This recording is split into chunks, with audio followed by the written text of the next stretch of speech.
Humanitarian aid to northern Gaza has mostly been blocked for the last 2 months, according to the UN. This is from December 11th, United Nations. Humanitarian aid to North Gaza, where Israel launched a ground offensive on October 6th, has largely been blocked for the past 66 days, the United Nations said Tuesday. That has left between 65,000 and 75,000 Palestinians without access to food, water, electricity, or health care, according to the world body.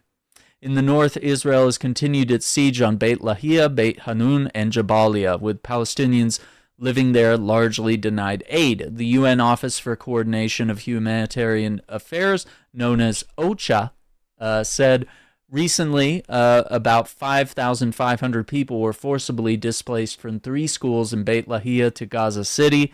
Adding to the food crisis, only 4 UN-supported bakeries are operating throughout the Gaza Strip, all of them in Gaza City, according to OCHA.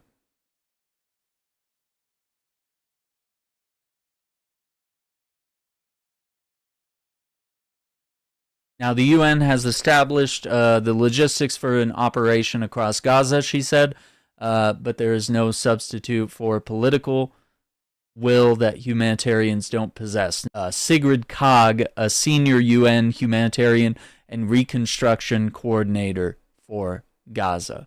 Kaag also said that other UN officials keep repeatedly asking Israel for access for convoys to North Gaza and elsewhere to allow in commercial goods, to reopen the Rafah crossing from Egypt in the south, and to approve dual-use items. Israel's UN mission said it had no comment on Kaag's remarks. The UN has established logistics for an operation across Gaza, she said, but there is no substitute for political will that humanitarians don't possess, of course, there. So she said member states possess it, and this is what she urged the Security Council members, and keeps urging the broader international community to press for the political will to address Gaza's worsening humanitarian crisis.